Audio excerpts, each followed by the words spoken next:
Yan, may naiinis dito sa McDo. Gutom na kasi kaya pisit na pisit siya sa order niya. Naiinis siya sa order niya. Sa order ko. Kawawa naman yung ano, yung kahera, nireklamo. Hindi nagkakaintindihan sa order. Gutom lang yan. Tsaka sinabi mo sausage and egg, muffin meal. Oh, tapos, that's Sabi it. ko nga, Sabi ko number. lang. Sabi ko, Huwag ka nang mag-number, nalito na siya. Sabi ko, number 10 ba yan? Egg and sausage, McMuffin. Sausage and egg, number 10 meal. Tingnan mo binigay niya sa akin, oh. One sausage, egg, McMuffin. Akala niya, nabili. Nandito kasi siya dahil ilan ba yung ganyan. Akala niya, dinislagay yung ano. Hindi, sinabi ko, can I have my ano? The $4 something. High blood. High blood siya sa order niya. Actually, hindi naintindihan yung hera na reklamo niya pa. Pinalitan tuloy, kawawa naman. Hindi, babalik na.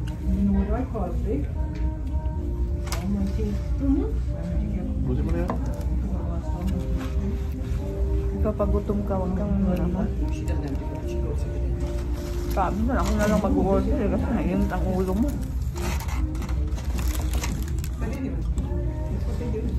Ang dami mo kasing in-order. Akala niya isang ano lang. Isang order mo kasi isang tao ka lang. Ang dami mo in-order. Nagpapansin mo.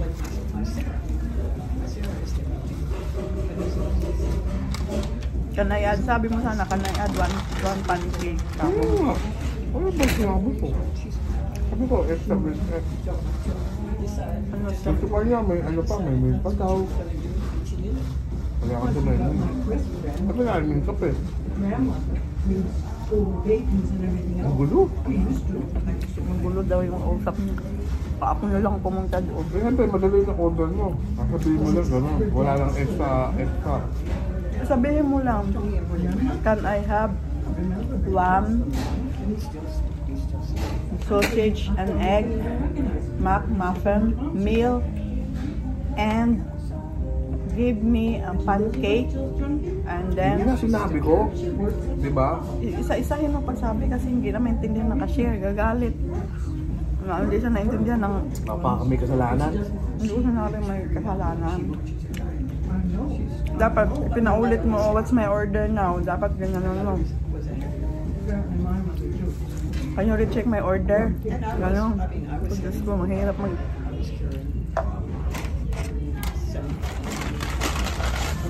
Gutom na kasi dahil wala Dati naman ako breakfast. Alas 11 na. Ay, wala ka, alas 11 na pala.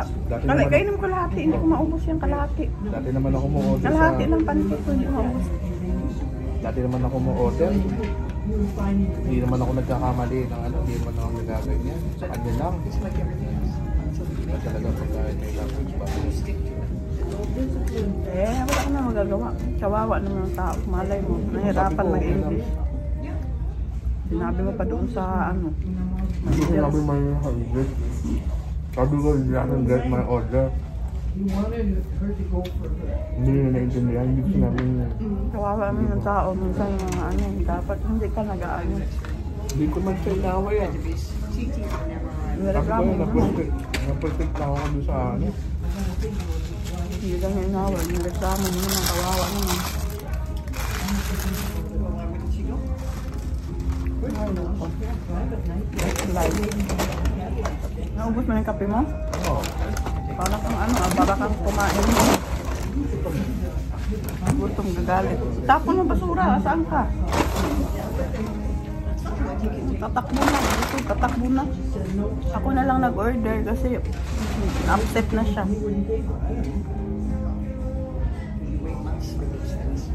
Lumayas na.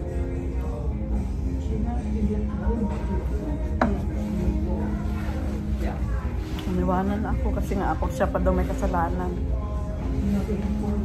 Nainis na. Punta kami sa basketball guys.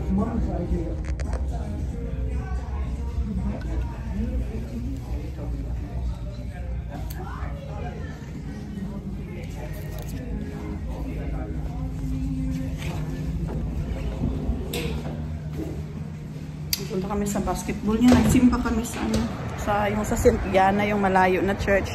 Malayo yung church. Ngayon lang ulit kami nakasimba kasi sobrang layo eh. Ayan, iniwanan na ako. Eat and run siya. Eat and run. Maganda yung simbahan na pinag-aanohan namin kasi talagang napaka-solemn siya. Ayan, iniwanan na ako.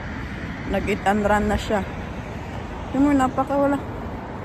Okay, iwanan ako ng luko-luko. Iwanan ako, sisipain ko ito mamaya eh.